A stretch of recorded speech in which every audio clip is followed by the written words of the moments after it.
Welcome back to Orangeline. Now Reina Murphy has a story about the Polyeuphony concert that was hosted by Zeta Chi and Tri Delta.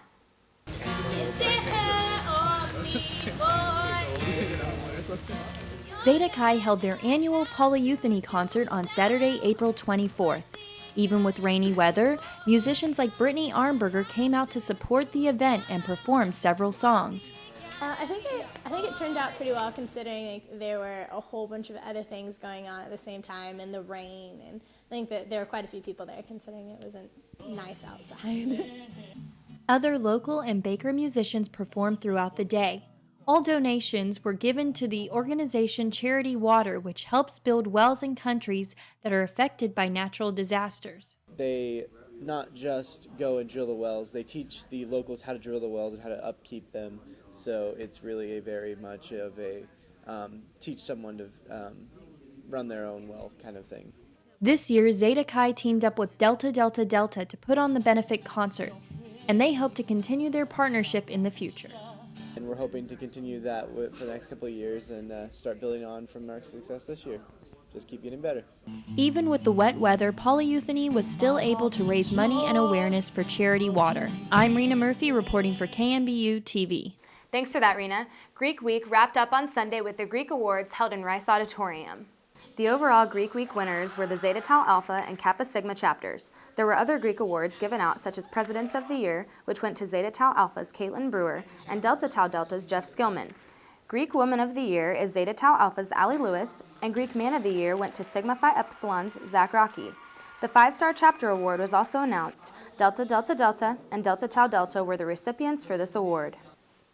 Congrats to all the winners and a successful Greek Week. And now, Dannie Harris has a story about the softball team's fundraiser.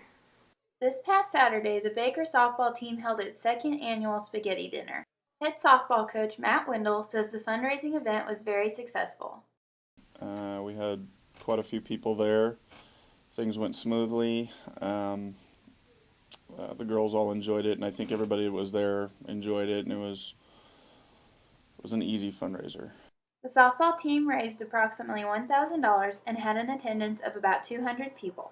Coach Windle says the funds raised from the event will go into the program's restricted account, which is used for things like scholarships, uniforms, banquets, and other necessities. Just a general purpose fund. If we need extra for uniforms, things like that. So it's for just about anything that we need for. Junior Tim Randolph attended the event to help support the softball team and says he enjoyed the good food and company. I love it. This is the first time we've had Saturday dinner. I'm enjoying it. Several members of the Baker track and field team showed their support by heading to the cafeteria after their home meet.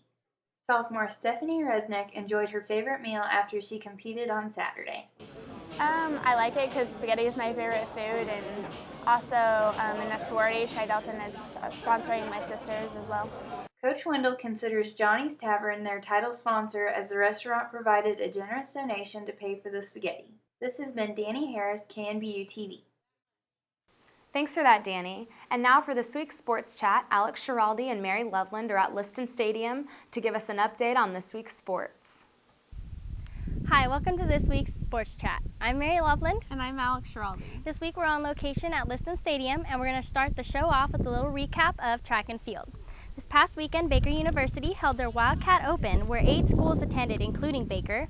Senior Kayla Irwin led the women's side when she took first in pole vault by nearly 6 inches. Senior Kome Okiyama took first in the 100-meter dash.